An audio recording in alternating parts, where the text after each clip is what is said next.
Hey y'all, welcome back to the channel. I'm Tinesha Davis. In this video, we are going to go over my net worth. Guys, last time I did this was a month ago. Normally, I don't do this every month. Normally, I do it anywhere from every 6 months, sometimes every 2 months. It just depends. Well, I was bored. So I did what I do whenever I'm bored. Play with my numbers. Makes me so happy. Money makes me happy. Yeah. So when I started playing with my numbers, I said, you know what? Let's take a look at how my net worth moves, good, bad, or indifferent, in just 1 month. Okay. So the last time we did this, it was April 1st. I pulled these numbers on May 7th. So let's talk about it. So a lot of you already know your net worth is everything you own, and then you subtract everything you owe on what you own or what you don't own. You just owe it. And what that equals is considered your net worth. That's the definition, okay?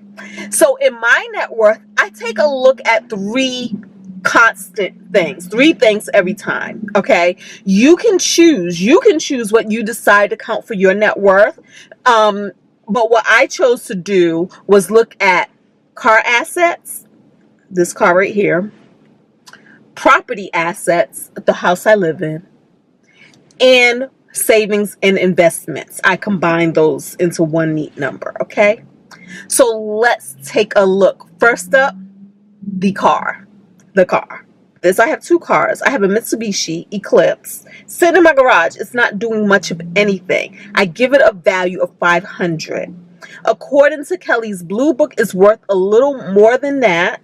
Right now, this is the number that it is worth. The last time I pulled it, it says $1,633. That's the private party value, and that is the medium number. Okay, and so I just gave it $500 because honestly, I feel like if I do anything with that car, it's probably going to be donated if I ever get around to doing anything with it. Okay, so now we move on to this car right here. Now something interesting happened again. I pulled these numbers the same way. I have the same variables in what I'm pulling, and I rated the same thing, and then I always choose private party value. Okay, so the last time we did this a month ago, my car was valued at $13,660. Okay, this month it seems to have gone up a little bit. I do not know why. I don't know why, but this month it is valued at $17,561. So that gives us a total car value of cars, my asset,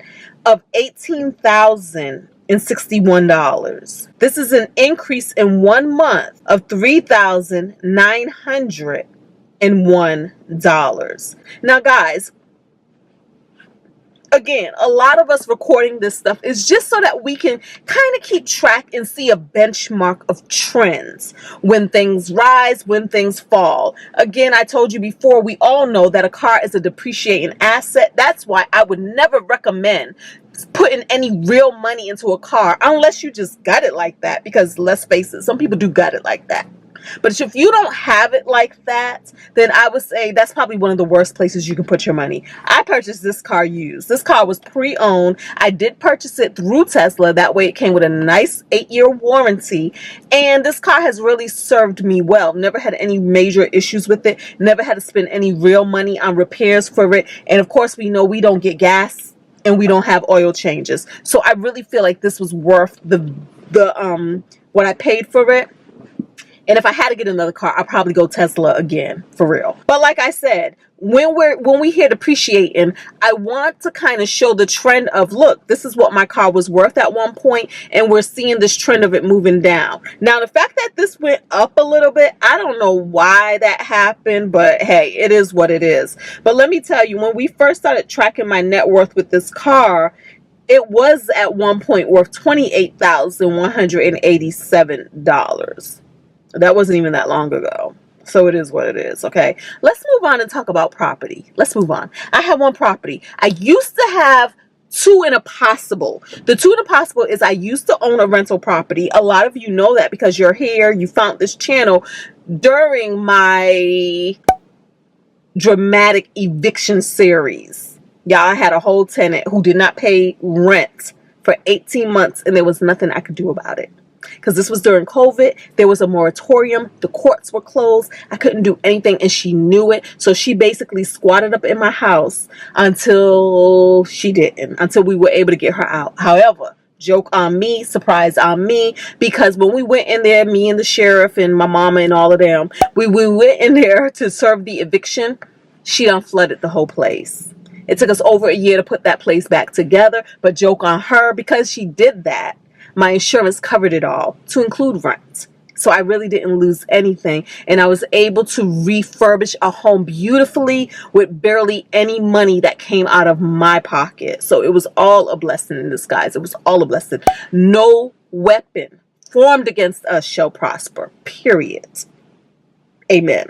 Okay. So, and I also used to have a timeshare, which I no longer have. I never counted the worth of a timeshare, in my net worth, because we all know a timeshare really is something that just takes your money year after year after year after year for no good reason. Okay, so I was able to get rid of that. A lot of people ask me how, and I really do need to do a video about it, but let me answer that question right here really quick. Basically, I would rent out my timeshare every single year, right? So there was a market of people who wanted my timeshare on Virginia Beach. It wasn't the newest facility. It was the Clarion. I believe it was called the Clarion. Beach Quarters Clarion, or it used to be the Clarion. I don't even remember. But that was where my property was. So it was not the newest property on the strip. However, every single year I had dedicated renters who would rent out my unit every year and they would pay money. So what I did is I went to a Virginia Beach timeshare place, because sometimes you might know, if you ever went to look to rent out a vacation thing, you might say, I don't know, what would you do to search on? Maybe Virginia Beach timeshare rentals, something to that effect. So what it is people out there that will help you find a timeshare to rent, and they'll take a little fee. So what I did is I contacted one of those companies. They knew that I was able to successfully rent out my timeshare for years, because sometimes when it comes to getting rid of my timeshare, we have to think outside the box, think creatively. And I just offered them to buy my timeshare. I didn't sell it to them for very much money because I really didn't care at that point. But the point is, it worked.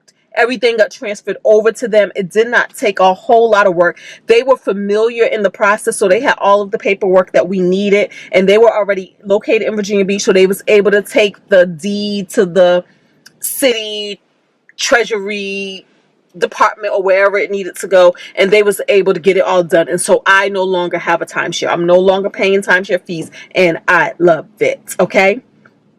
Even when I was renting out the timeshare, I was really breaking even, honestly, because every single year the timeshare maintenance fees were going higher and higher and higher, to the point where I was making no profit, maybe like $100 or $200 profit, and it just wasn't worth it to me anymore. So I'm so happy I got rid of it. But I'm just saying, think outside the box, okay, guys? So let's talk about this. So now I just have my main property, my home, and we all know that my goal is to pay off this home sooner than later. So let's talk about the numbers, guys. Last time we looked at this, my house was worth $991,400. And this is according to Zillow.com. Currently, when we looked at this on May 7th, the house is now worth $1,012,100. I owe on this home $147,900. This gives us a value on my property. When we take what it's worth minus what I owe, we get a value of $864,200. Wow. This is an increase in 1 month of $22,500. Now, We already know the conversations about homes and what they're worth, and we already know that you really don't know what you're going to get until you actually sell it, until you actually pay taxes on what you sold it for, and until you actually pay fees on whatever it is. And trust me, when I sell this house, I will reinstate my real estate license. I will get my real estate license back and do it myself.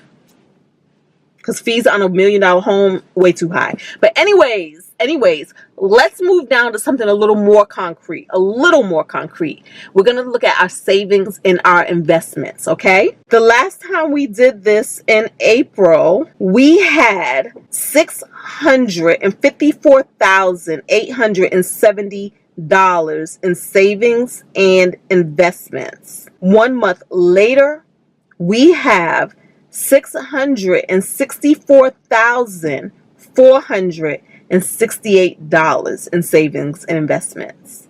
This is an increase in 1 month of $9,598. Debt. We have debt. And it's almost laughable. Bear with me. Humor me. Play these games with me. Debt. All right. So we are renting. We're not renting. So we are financing a bed, a purple mattress, the platform it sits on, another mattress in another room that we may get rid of. I'm not even sure, because I have this new business idea that I want to do. And in order to do it, I need to make space. In order to make space, I need to get rid of a bed to make space. We'll see. We'll see if we do it. So I owed last month $3,600 on this whole finance, my furniture stuff. This month I owe $2,600. This is a decrease of $1,000. So let's take a look at the overall picture. Again, in cars, we are at $18,061. In property, we are at $864,200. And in savings and investments, we are at $664,468. And then we have the debt of $2,600. So when we add all of that up, and then when we subtract the couple of thousand of debt that we owe, we are at a net worth of $1,544,129. This is an increase of 1 month, $36,999. Can you imagine net worth increasing almost $40,000 every single month? Wow. So we are on a journey to making $2 million, to having a $2 million net worth, okay? That's our next goal. We seem so far away. We are currently almost $500,000 away from that goal. $455,874 to be exact, okay? But that is it, guys. That is our update, our 1 month update of our net worth, okay? Until then, I'm going to talk to y'all in another video. Thank y'all so much for being here. Don't forget to thumbs up, subscribe, and talk to me in the comments about anything. Y'all are my friends. Y'all are my friends. Thank y'all so much for keeping me company on this journey. Until the next video, y'all. Peace.